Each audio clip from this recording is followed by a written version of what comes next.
¿verdad? Bueno, los que pueden durante la semana y si no, el próximo fin de semana también. Vamos a abrir las escrituras, mis hermanos, en el Evangelio de Mateo, capítulo número 28. Vamos a leer en el versículo 16 hasta el versículo número 20. Alabado Dios. En nuestra serie de sermones que hemos titulado Edificando a la Iglesia, hemos llegado, hermanos, a otra de las enseñanzas que son necesarias para la vida práctica de la iglesia, de los cristianos y para nuestra conexión con los hermanos. Todas las enseñanzas que se han dado de los diferentes temas han sido de mucha bendición, han sido de mucha edificación y sin lugar a duda han sido para la gloria de Dios. Hemos sido bendecidos, beneficiados con todas las enseñanzas, de manera que ahora hemos asumido una mayor responsabilidad. Porque al ser enseñados, asumimos responsabilidad. Ahora no andamos a ciegas, ahora no somos ignorantes, ahora debemos hacer las cosas en obediencia y conforme a la palabra de Dios lo ha mandado. Todo lo que hemos aprendido, sea que nos acordemos de todo o no, todas, hermanos, estas enseñanzas han de acompañarnos el resto de nuestras vidas, sin importar en el lugar donde nos encontremos. Posiblemente en unos años, algunos de nosotros ya no estemos en esta iglesia, o posiblemente sí. Pero independientemente del lugar donde vayamos, la iglesia donde estemos, la comunidad que visitemos, el país donde nos encontremos, todas estas enseñanzas estarán presentes.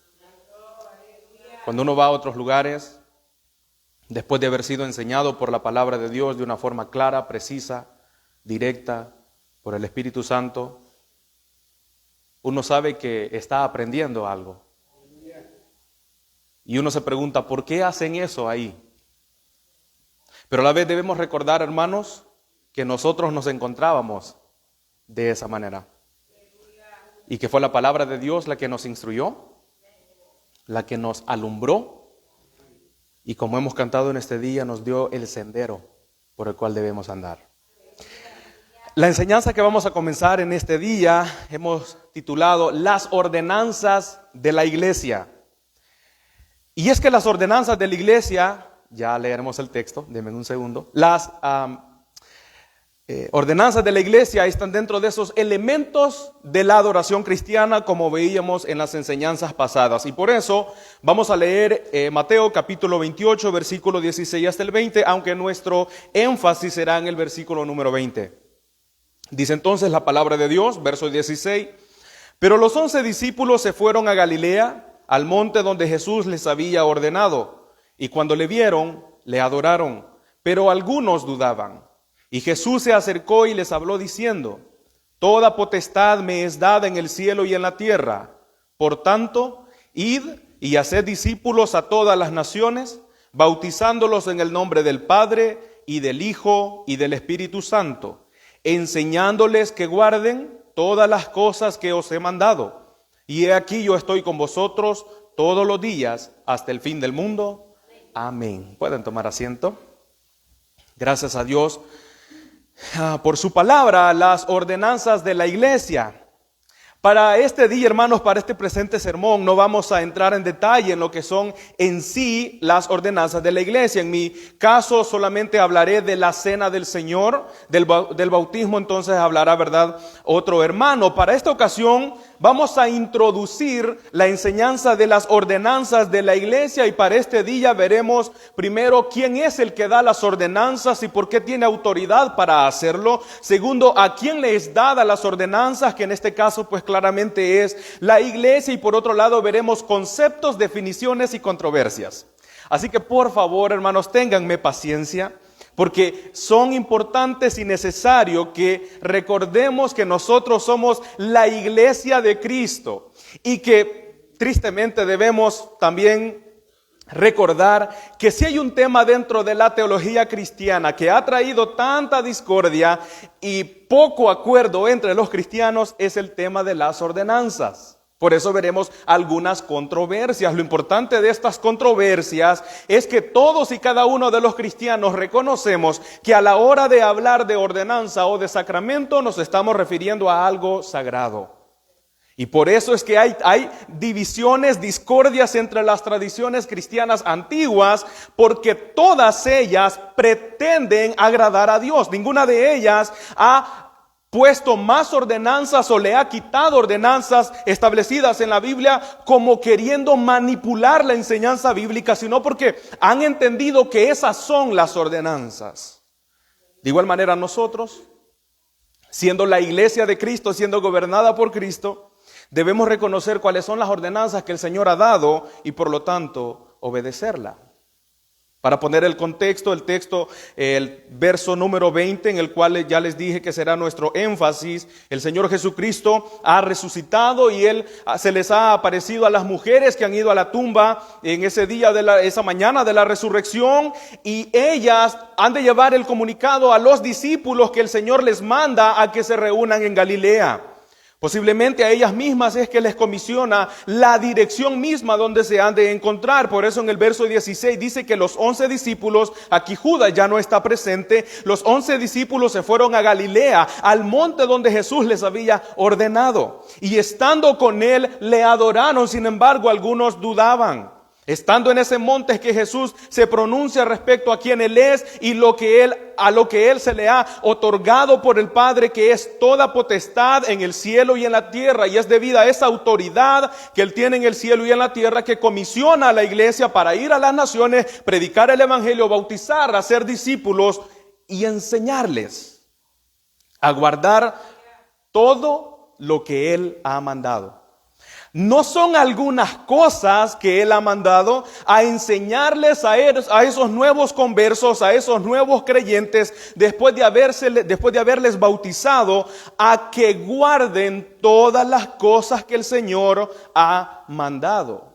Así que lo primero que vemos, hermanos, en nuestros textos es que nuestro Señor Jesucristo es el que da las ordenanzas. Él es el que manda, Él es el que ordena. ¿Y cuál es la razón por la cual Él hace eso? Lo leemos en el versículo 18. Toda potestad me es dada en el cielo y en la tierra. El Señor tiene autoridad en el cielo, el Señor tiene autoridad en la tierra. Él tiene autoridad sobre lo espiritual, Él tiene autoridad sobre lo material. Ese fue el argumento del apóstol Pablo contra los filósofos griegos en Hechos capítulo 17. Cuando llega al Areópago donde estaban los atenienses, Pablo defiende el evangelio que él predicaba y dice: el Dios que hizo el cielo y que hizo la tierra es Señor del cielo y Señor de la tierra. Así que su voluntad se hace en el cielo y se hace en la tierra. Esa es nuestra oración en Mateo capítulo 6 que el Señor nos enseñó. Padre, hágase tu voluntad en el cielo como en la tierra, o en la tierra como en el cielo.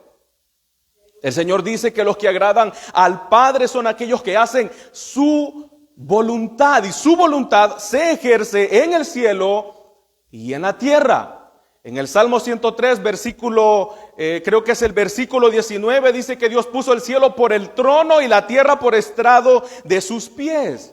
Y Daniel capítulo 4 versículo 35, el mismo Nabucodonosor, el gran rey de Babilonia que fue puesto a estar con las bestias por rebelarse a la voluntad de Dios, en algún momento tuvo que reconocer que Dios es el Dios del cielo y Dios de la tierra, y que Él tiene dominio en el ejército del cielo y en los habitantes de la tierra también. Lo mismo que dice el Salmo 24, de Jehová es la tierra y su plenitud, de Él es el mundo y todos los que en Él habitan. El Señor es creador, dueño y Señor de toda su creación. Y todas las criaturas, incluyéndonos a nosotros, los seres humanos, hemos de cumplir su voluntad.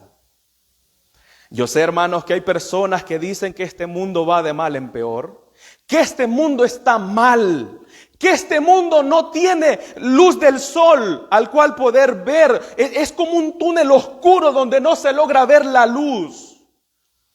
¿Qué pasaría si a alguno de nosotros se nos confiere por un día la autoridad de gobernar este mundo? Sé que algunas personas piensan rápidamente en quitar a algunos presidentes y poner a otros presidentes, en mover algunas organizaciones con el propósito de traer paz, bienestar, salud y riqueza al mundo. Bueno, si alguien piensa de esa manera, es como si estuviera diciendo que podría hacer un mejor trabajo que Dios, porque es Dios el que gobierna el mundo. No es Satanás. No. Satanás no gobierna la creación de Dios. La creación de Dios la gobierna Dios porque le pertenece. Él es el dueño y Señor. Satanás obra en maldad en este mundo. No desconocemos el poder de Satanás que obra en las naciones, pero su poder es limitado y llega hasta donde Dios se lo permite. Nuestro Dios es todopoderoso. Él gobierna, Él quita reyes, Él pone reyes, Él hace la voluntad en los hombres de la tierra. Porque Él es soberano. Él hace lo que quiere, donde quiere, cuando quiere y con quien quiere. Porque Él es un Dios soberano. Así que, hermanos, este mundo es gobernado por Dios. Y lo que vemos ahora es el gobierno de Dios en el mundo. Y Él sabe hasta dónde ha de llevarlo con el propósito de cumplir su decreto. Nosotros tenemos la enorme bendición y ventaja de tener la revelación de Dios. Y sabemos y confiamos en Él que al final de los tiempos de ninguna manera Satanás se saldrá con la suya. De ninguna manera el mal vencerá. Leemos en las Escrituras que nuestro Rey victorioso, Él vencerá y nosotros con Él. Por eso confiamos y creemos en Él. El Señor es dueño del cielo y de la tierra. Así que esa es nuestra confianza y por eso Él tiene autoridad de ejercer dominio y su voluntad en el cielo y en la tierra. Y si eso es así, ¿cuánto más no ha de hacerlo con su iglesia? Él dice, yo edificaré mi iglesia, es mía, la iglesia me pertenece, nosotros le pertenecemos a Él. Él es, así como Él es dueño y Señor del mundo, de su creación, hermanos, Él es dueño y Señor de la iglesia. La iglesia no se manda sola, la iglesia tiene un dueño, tiene un Señor y se llama Jesucristo. Eso es lo que leemos ahí en el versículo 20. Vayan a las naciones, bautícenles porque yo tengo poder, dice el Señor, en el cielo y en la tierra. Y yo les he de acompañar en esa misión.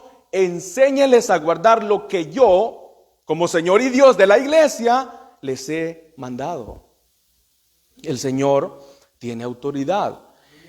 Él ha comprado a la iglesia para sí. Hechos capítulo 20, versículo 28. Él compró con su sangre a la iglesia. Tito capítulo 3, versículo 5. Dice que Él se dio a la muerte para limpiarnos y purificarnos y hacernos de su propiedad. Nosotros tenemos dueño. Nuestro dueño es el Señor Jesucristo. Nosotros no divagamos por este mundo. Nosotros no nos pertenecemos a nosotros mismos. Lo que somos, lo que tenemos, le pertenece a Él. No, nosotros no tenemos vida propia.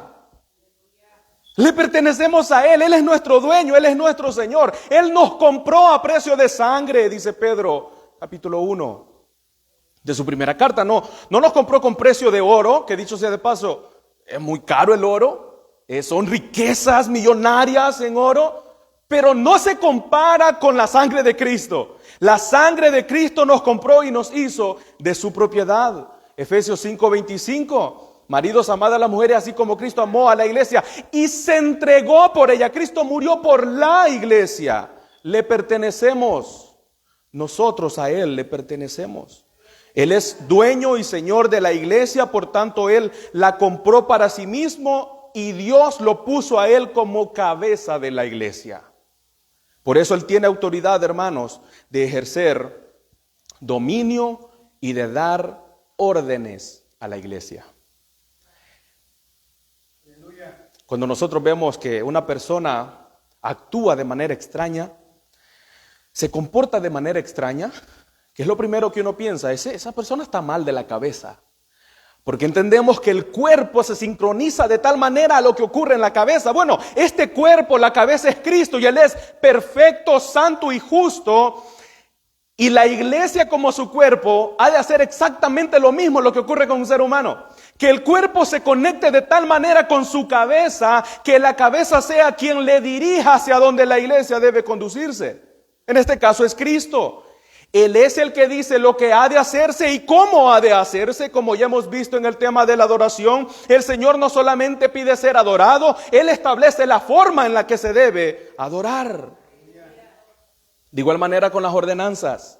Las ordenanzas no nacen en la iglesia, las ordenanzas nacen en Cristo. Y donde Cristo reina, la iglesia no tiene opción, tiene obediencia. Donde Cristo reina y gobierna, la iglesia no tiene opción, tiene obediencia. Mis queridos hermanos, si nosotros somos la iglesia de Cristo, y yo creo que lo somos, debemos obedecer al Señor. No debemos obedecer a otros señores. No debemos obedecer al mundo, no debemos obedecer a los hombres, debemos obedecer única y exclusivamente a nuestro Señor. Enséñenles a guardar lo que yo he mandado. En el tiempo de Cristo habían otros maestros, pero el Señor se otorga exclusividad. Dice Él, lo que yo les he mandado. No debemos seguir las posturas de hombres a través de la historia. Aunque aparezcan ser bíblicas, debemos examinar la Biblia por encima de toda postura teológica. Por eso es que no debemos someternos bajo un sistema de teología, porque todos fallan. Debemos someternos a la Biblia. La Biblia es la palabra de Dios. Así que mis hermanos, el Señor tiene autoridad en este mundo, el Señor tiene autoridad en el cielo y en la tierra, el Señor tiene autoridad en su iglesia y lo que Él dice, eso es, y como Él dice que ha de hacerse, debemos hacerlo. Él es dueño y Señor, Él es cabeza de la iglesia.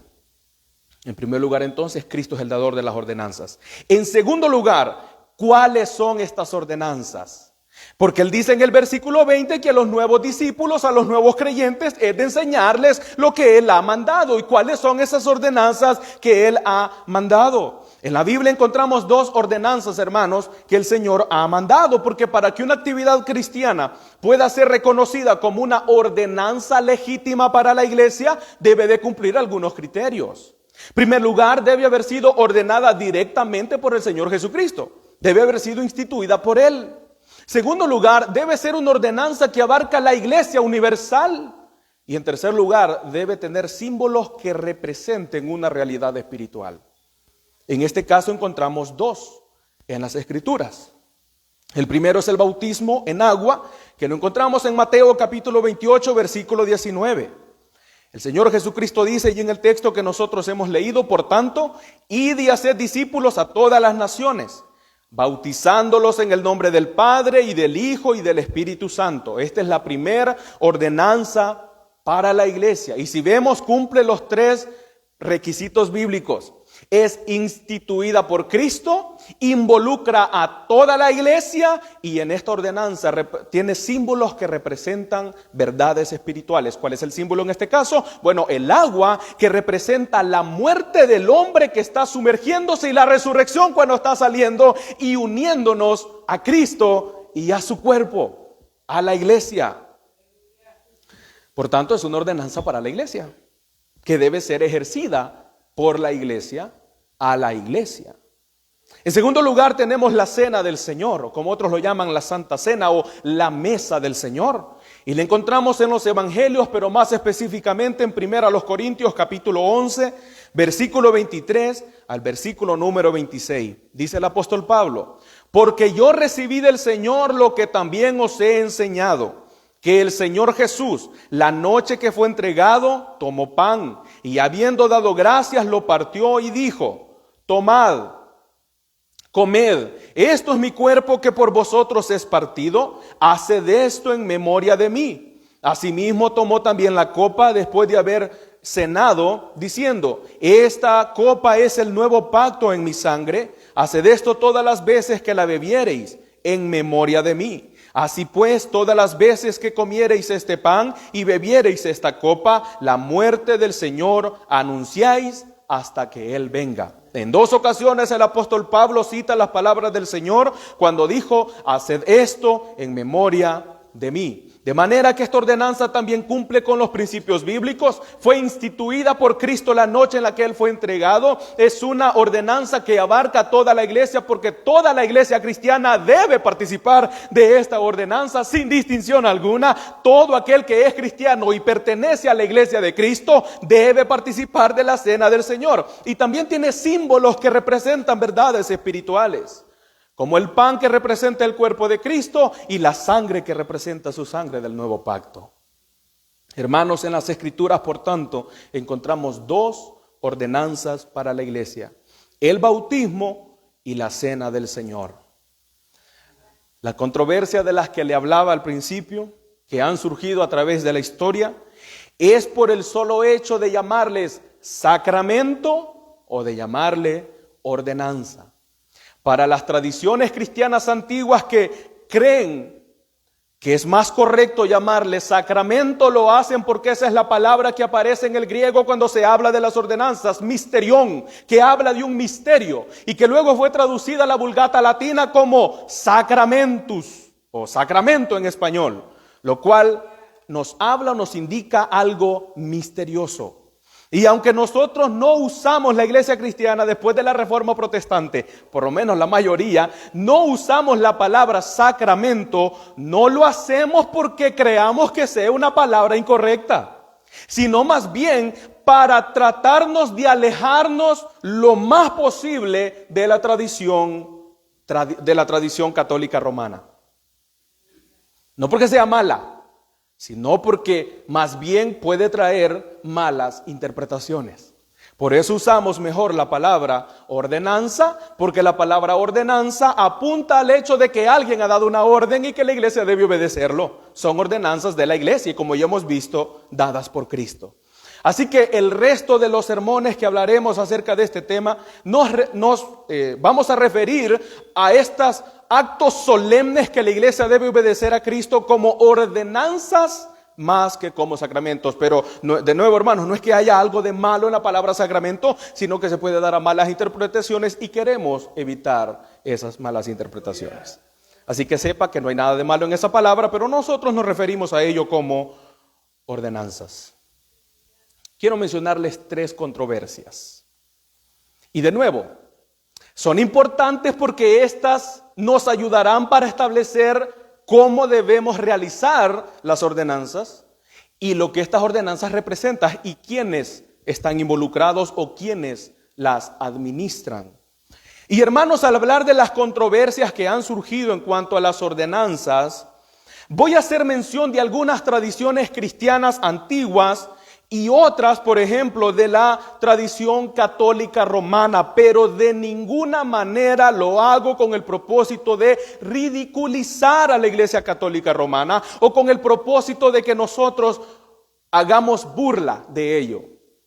Nosotros debemos respetar, porque ellos tienen Biblia también, y ellos creen lo que creen porque así han sido enseñados. Así que nosotros no debemos ridiculizar ninguna otra tradición, ninguna otra, hermanos, religión del mundo. No, nosotros debemos ser muy respetuosos. Debemos ser gentiles, o sea, tener gentileza con los que no creen igual que nosotros. Nosotros creemos en la palabra de Dios porque creemos que es la verdad. Sin embargo, a la hora de hacer mención de la tradición católica romana, lo hago básicamente por 2 razones. Primero, porque estoy seguro que muchos de nosotros aquí tenemos familiares que son católicos romanos. Y en segundo lugar, porque más de alguno acá, al igual que yo, tendrá algunas historias con nuestras abuelas que nuestras casas sirvieron de posadas para santos y vírgenes. Y en mi caso, que me tocó andar cargando el recipiente donde el sacerdote bendecía el agua de mi abuela.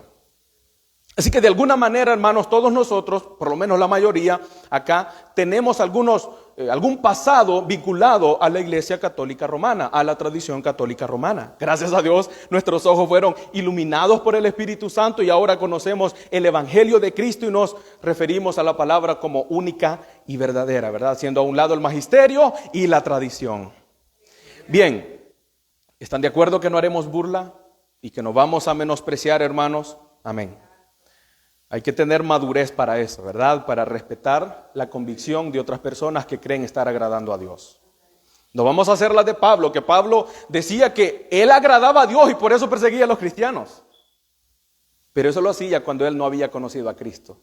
Una vez él conoció a Cristo, Pablo iba y les predicaba, como lo hizo en el Areópago en Atenas.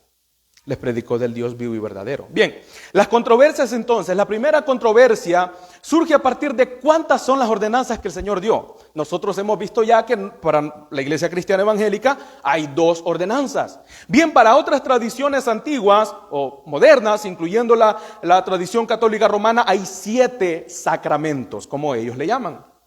Entre ellos, pues no vamos a hablar de los 2 que nosotros compartimos con ellos, como lo es el bautismo, aunque ellos bautizan infantes, porque ellos creen que el bautismo limpia el pecado original y que luego los prepara para los otros sacramentos de iniciación para ser miembros o feligreses de la iglesia.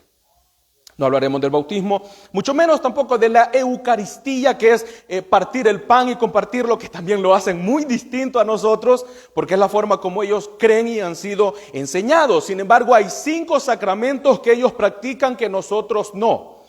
Pero aunque no los consideramos como ordenanzas para la iglesia, no estamos diciendo que no sean actividades cristianas. No, esos 5 sacramentos que ellos tienen extra a nosotros, y no sé quién aquí fue bautizado de bebé, tiene padrino o madrina, hizo la primera comunión, luego participó de la Eucaristía, luego hizo la penitencia, etcétera, etcétera.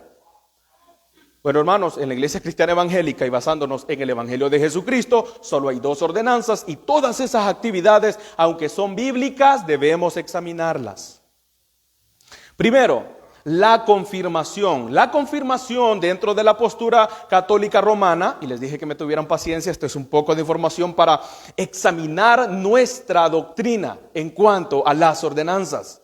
Y si usted se encuentra en alguna ocasión con alguien que le intente rebatir nuestra postura, pues usted tendrá cómo defenderse con las Escrituras. La confirmación es ese aspecto o acto o sacramento para ellos en el que un adolescente o un joven ha de ser confirmado por el sacerdote. El sacerdote pone la mano, por tanto, en él y él recibe el don del Espíritu. ¿Encontramos eso en la Biblia? Sí. Lo encontramos en Hechos capítulo 8 y en el capítulo 19. En Hechos capítulo 8 y capítulo 19, los apóstoles, Pedro va a Samaria y dice que los apóstoles pusieron mano en los de Samaria y recibieron el Espíritu.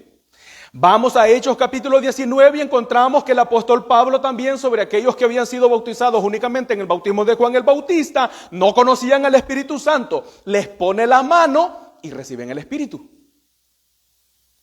Pero ¿cumple acaso eso, estos 2 ejemplos de las Escrituras, como una ordenanza? Por supuesto que no. ¿Por qué no? Porque en Hechos capítulo 2, Pedro les dice a los que escuchan el Evangelio que después de ser bautizados recibirían al Espíritu, sin imposición de manos.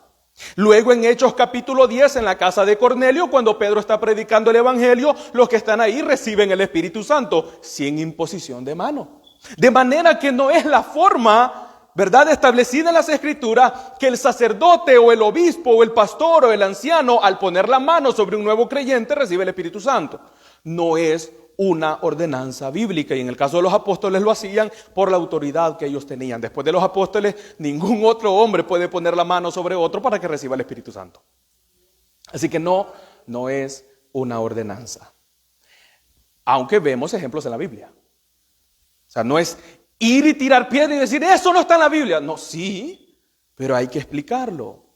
En segundo lugar tenemos la confesión. Una persona va donde el sacerdote, se confiesa sus pecados y el sacerdote le pone cuantas Padres Nuestros o Aves Marías debe rezar para que su pecado pueda ser perdonado. A eso se le conoce como la penitencia. Hermanos, ¿la confesión aparece en la Biblia?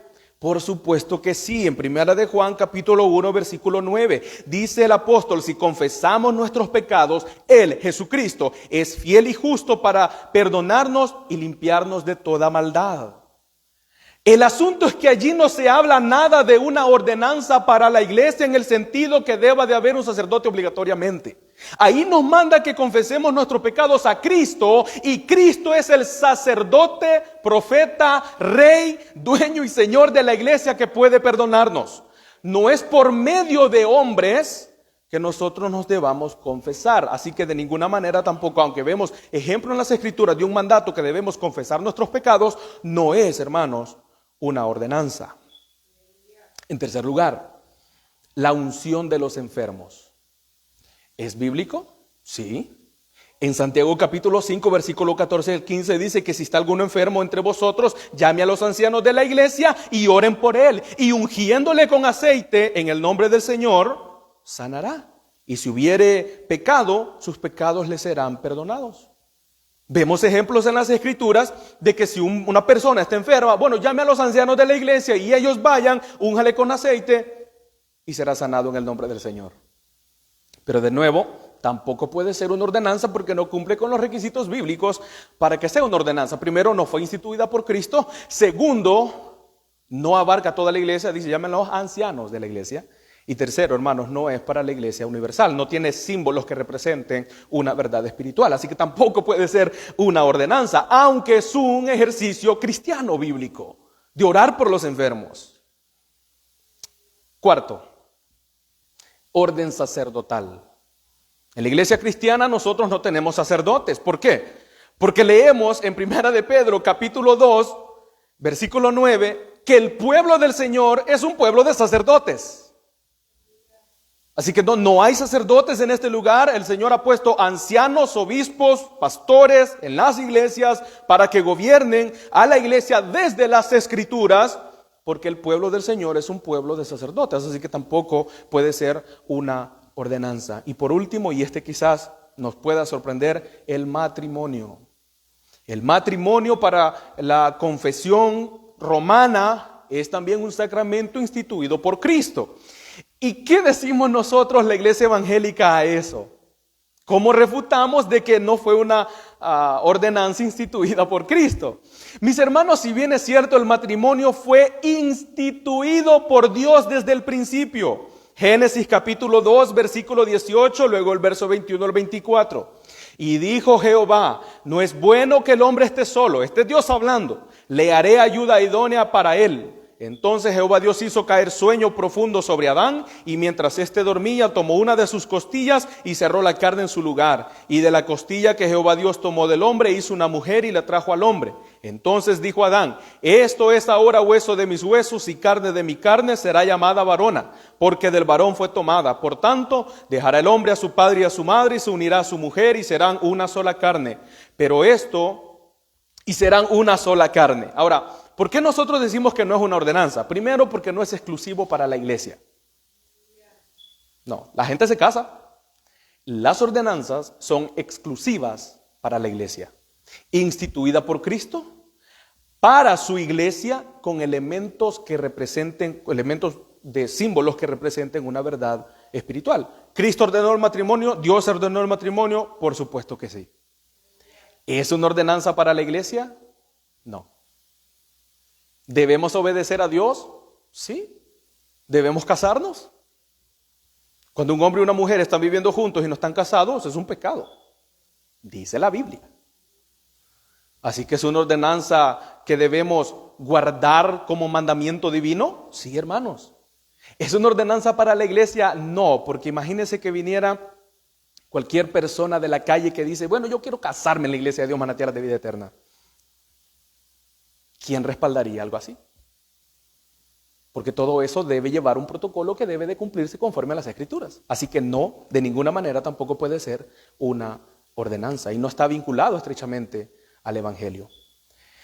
En otras palabras, mis hermanos, estas actividades, aunque representan ejemplos bíblicos, no pueden ser asimilados o obedecidos como ordenanzas para la iglesia porque no cumplen con estos requisitos. Ante la primera controversia nosotros respondemos, ¿cuántas ordenanzas el Señor ha instituido en la iglesia? Nosotros respondemos que son 2. ¿Cuáles son? El bautismo y la cena del Señor. Segunda controversia, ¿pueden comunicar gracia o son solo símbolos? Porque para las tradiciones que le llaman sacramentos lo hacen, recuerdan, porque habla de algo misterioso, de un misterio en el que Dios otorga gracia al sacramento, a la ordenanza, para transmitirla al que la recibe. En este caso, por ejemplo, La posición, una vez más, católica romana, de acuerdo al Concilio de Trento, que fue justo después de la Reforma, dice que los sacramentos comunican o confieren gracia. Es decir, que la gracia de Dios fluye por medio del sacramento al que participa, aunque el que participa no tenga un entendimiento completo de lo que está haciendo. No sabemos si es cristiano, pero recibirá la gracia de Dios porque participa del sacramento.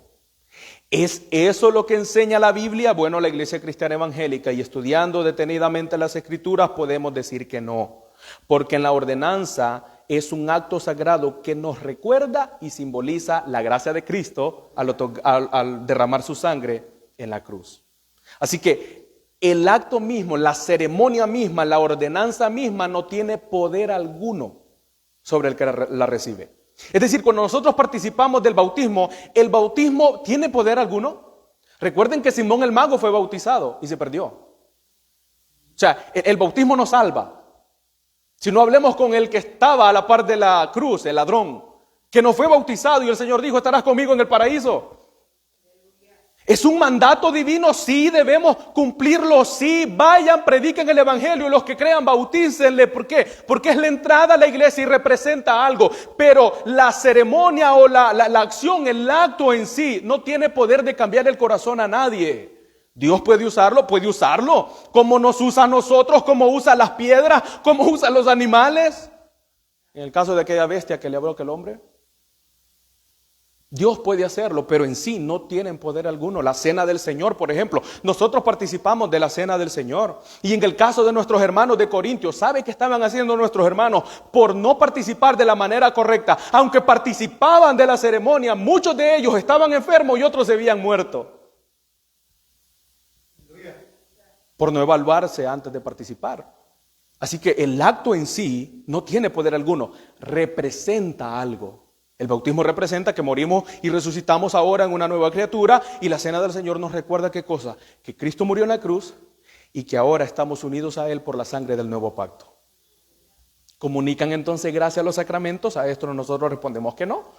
Que nos recuerdan un evento glorioso como el sacrificio de Cristo y que simbolizan justamente eso. Nos recuerdan y simbolizan la gracia dada a nosotros. Tercera controversia, y esta es la última controversia, por lo menos para hoy. ¿Cómo está Cristo presente en la cena del Señor? Ok, ya hemos dicho que el acto mismo no transmite gracia. La controversia surge, bueno, únicamente en la cena del Señor. ¿Cómo está presente Cristo? Algunos creen, y aquí me refiero claramente a la tradición católica romana, que ocurre un milagro en el momento de la Santa Cena o de la Eucaristía. Ellos toman el pan y toman el vino, y hasta ese momento el pan es pan, el vino es vino, pero una vez el sacerdote los consagró, ocurre el milagro. ¿Y cuál es el milagro? Que el pan se convierte en el cuerpo de Cristo y el vino, la copa, el fruto de la vid, se convierte en la sangre de Cristo. A eso le llaman la transustanciación. O sea, que ocurre un milagro en el que los feligreses, los que participan de la Eucaristía, participan del cuerpo literal, sustancialmente, de Cristo y de su sangre. Lo milagroso es que el pan sabe a pan y el vino sabe a vino.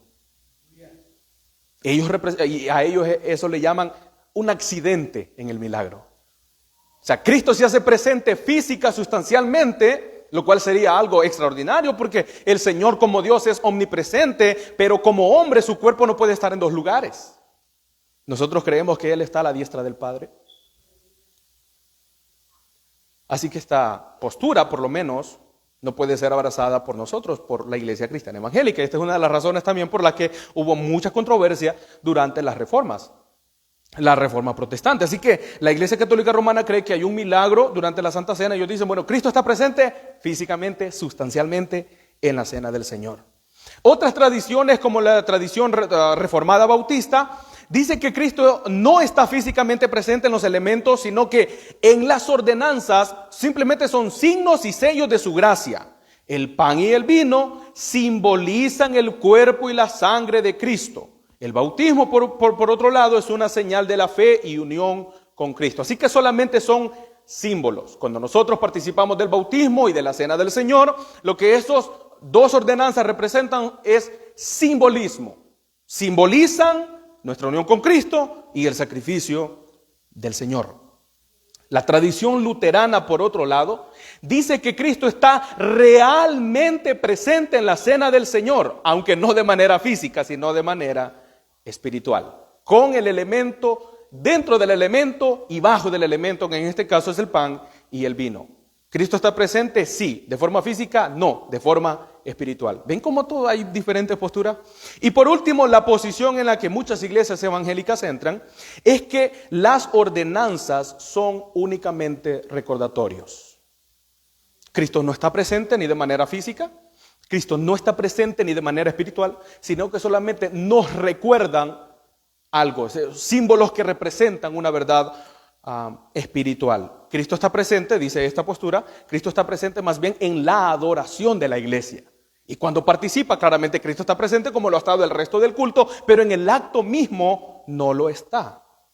Mis hermanos, esto debe recordarnos algo, que independientemente de la posición, miren, como les decía al principio, todas estas posiciones, estas son personas que leen las Escrituras, que han estudiado y que quieren agradar a Dios como queremos hacerlo nosotros. Ellos entienden que esa es la manera correcta de hacerlo. Unos dicen, Cristo está presente físicamente, espiritualmente, corporalmente. Otros dicen, no, es un símbolo, no, es un recordatorio. ¿Qué nosotros diremos? Para responder a esta pregunta lo haremos en nuestro próximo sermón. Porque de verdad, hermanos, nosotros debemos ser fieles a las Escrituras y nosotros queremos agradar a Dios. Nosotros no queremos ofender a Dios con nuestra adoración, ni con lo que hacemos cuando nos reunimos como iglesia. No, nosotros queremos agradarle, queremos que el Señor se agrade de nuestros cantos, se agrade de nuestra predicación, se agrade de lo que hacemos como iglesia. Por eso seremos minuciosos en los detalles a la hora de expresarnos en cuanto, por supuesto, a la cena del Señor, el bautismo y la cena del Señor. Independientemente de la posición que todas estas tradiciones puedan tener, ellos lo están haciendo con un propósito y es que quieren agradar a Dios. Pueda que no estén equivocados, porque más de alguna está equivocada. Si hay 4, 3 están equivocadas sin lugar a dudas. Y nosotros veremos, hermanos, hacia dónde hemos de conducirnos. En tercer lugar, entonces, habiendo acabado las controversias, ya vimos que el Señor es dueño y Señor del mundo, dueño y Señor de la iglesia, que la iglesia no determina lo que se ha de hacer, sino que es Cristo el que lo determina. Habiendo visto, hermanos, cuáles son las ordenanzas que el Señor nos da, que es el bautismo, la cena del Señor, vemos en tercer lugar, y ya para ir terminando, que Cristo ha dado estas ordenanzas a la iglesia. Es para la iglesia. Estas ordenanzas no se dieron para que individualmente las practiquemos. No es que en mi casa vamos a comenzar a participar de la cena del Señor. No, hermanos, estas ordenanzas deben llevarse a cabo en comunidad, porque las ordenanzas nos unen en el amor de Cristo. Qué gozo es que después que una persona, después de haber creído en Cristo, sea bautizado, y como iglesia le damos la bienvenida al nuevo creyente. Es que es en comunidad. Le damos la bienvenida y nos sentimos gozosos porque está siendo integrado a la familia de la fe. Como dice el el escritor de los Hechos, Lucas, ahí en el capítulo 2. Los que creyeron y fueron bautizados fueron añadidos a la iglesia. Así que es para que participemos todos, hermanos, de ese gozo, de esa bendición en el bautismo. Por otro lado, cuando participamos de la cena del Señor, todos somos restaurados, todos somos bendecidos, todos compartimos del mismo pan. El Señor no partió el pan de diferentes lugares, sino que de un solo pan le dijo, coman este pan, y así lo pasó a todos sus discípulos, de la misma manera que lo hizo con la copa. Todos comieron el mismo pan, todos bebieron el mismo fruto de la vid. Y eso nos recuerda la unidad que debe de tener la iglesia. Que al acercarnos a las ordenanzas, a estos actos solemnes, debemos acercarnos como lo que somos, la iglesia de Cristo. Un cuerpo, una familia en la que ninguno de sus miembros está dolido con otro miembro. Recuerde que estas son ordenanzas que fueron dadas para la iglesia. Si mi mano derecha no se lleva con mi mano izquierda, no podremos hacer absolutamente nada más que caminar en direcciones incorrectas. No, mis dos manos, mis dos ojos, mis dos oídos, mi cabeza, mi corazón y todo mi ser debe estar de acuerdo para poder avanzar y disfrutar de lo que hace. De igual manera, la iglesia, cuando se presenta a participar de la cena del Señor, debe estar unida, recordar el vínculo de amor que nos une, que es superior incluso al vínculo de la carne y la sangre. El vínculo que nos une con la familia de Cristo es superior al vínculo que nos une con nuestra familia en la carne. ¿No es cierto que hay veces que tenemos mucho más confianza con la familia en la fe? ¿Que dedicamos más tiempo a la familia de la fe? El Señor nos dio la oportunidad de nacer en una familia en carne, y gloria a Dios por eso. Pero ¿con quién compartiremos la eternidad? Es con la familia en la fe. Así que, hermanos, al participar de la cena del Señor debemos hacerlo en unidad, porque un día en la eternidad participaremos de esa misma cena, y quien estará allí presente será nuestro Señor Jesucristo. Dijo: yo no volveré a tomar esta cena con ustedes hasta en el reino de mi Padre.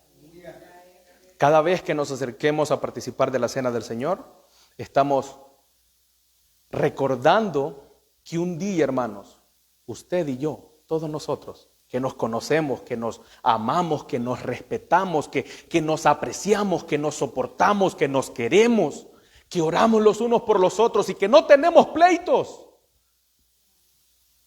un día estaremos delante del Señor, participando justamente de esa cena.